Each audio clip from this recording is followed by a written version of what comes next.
to the Youth Risk Behavior Survey done in 2019, 42.2% of students admit to trying an e-cigarette type product, and 13.2% admit to currently being using them.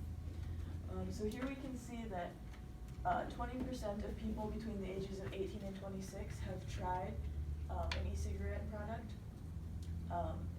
12.6% have used it at least once in their lifetime, and 3.7% of all people, not just teens, use them regularly. I think that these are pretty alarming statistics. Vaping is becoming more and more common in our everyday life. It is important that we are educated on the topic. After examining several documents, I have acquired a lot of information about the detriments of vaping. The use of e-cigarettes is extremely harmful. You should not engage in vaping. You're going to learn about what vaping is, the vaping trend, and the long-term effects of vaping. Let's first begin by discussing what vaping really is. According to Vaping, It's All a Smokescreen, written by Jay Silkman in 2019, it states that vaping is more complex than many people may think. A vape is a battery-operated device that people inhale in aerosol. It usually contains nicotine, flavorings, or other chemicals. It generally will contain nicotine, sometimes marijuana, other drugs, or chemicals that are all harmful. It's generally a alternative form of smoking. Some people just vape, but other people try to use vaping to get away from smoking. But it is just as harmful as smoking is. There are several different forms of vaping. A few include jewels, vape pens, cartridges, and there's several more. They're becoming more and more relevant in our society. So they're being more like disguised as everyday objects, such as pens, USB drives, and even cosmetic products. They're being designed more like this so that people can use them in professional settings, and a lot of students use them inappropriately. The website article, What is Vaping? By an unknown author, published in October 2018, states that regardless of the design, most e-cigarettes have four main parts. A reservoir cartridge, which holds the nicotine solution, which is usually called a pod. Flavorings, there's several, like mint, fruit flavors. This is really what engages youth, is the flavors. A mouthpiece to inhale, and a battery source. So I'm going to show you a diagram of a vape.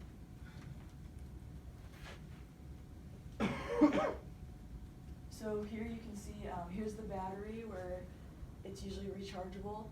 This is where the nicotine solution is, the place to inhale out of, and there's usually a power button to use. They're really easy to use, and people of all ages can use them.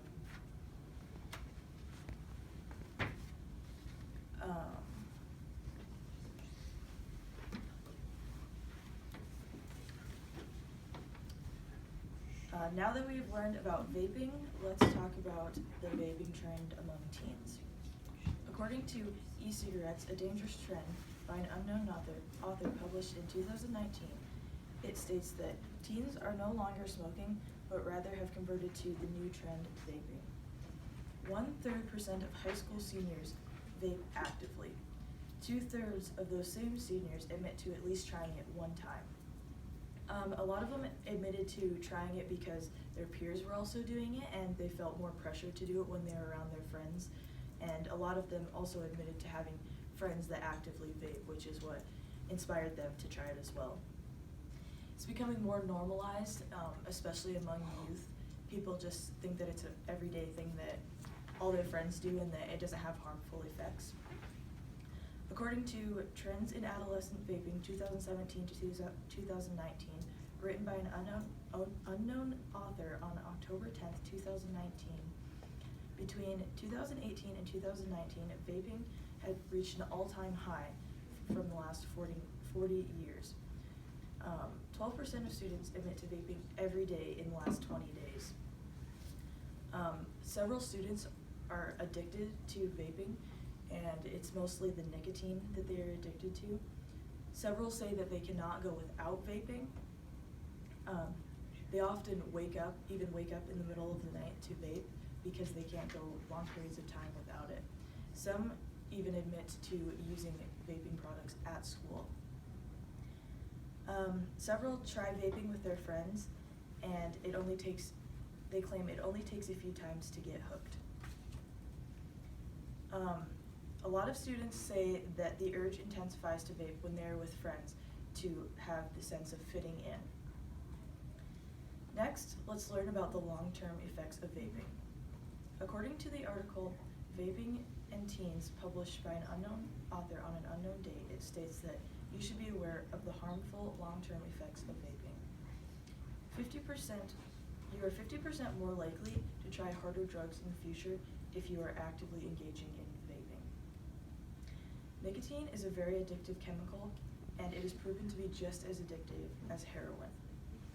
It is very hard to, once you are addicted to nicotine, to get off of using it every day. Lung cancer is a very common long-term effect of vaping, and it has the same cancer as smoking does. A couple of the common health problems that a lot of people that vape experience are depression, insomnia, and fatigue, and that's mainly among young people. Almost half of young people that vape also admit to having those issues. Vape tongue is another thing that is really common, which is the loss of taste. And the longer you do it, the less you are able to taste. If you do it for several years, you will eventually not be able to taste at all. Popcorn lung is a really, really common thing among vaping. It's a buildup of fluid in your lungs, and it shrinks the size of your lungs, so you are unable to take deep breaths, and it causes difficulty breathing. Bronchitis, emphysema, and pulmonary disease are very common among vape users. It also really weakens your immune system, so you are super apt to contracting a lot of diseases that you probably were less likely to contract if you were not engaging in vaping. I'm going to recap what I just told you. The use of e-cigarettes is very harmful. You should not engage in vaping. I've told you what vaping is, the vaping trend, and the long-term effects of vaping. Hopefully, after hearing these alarming facts, you will join me in the prevention of vapes, e-cigarettes, and the use of nicotine.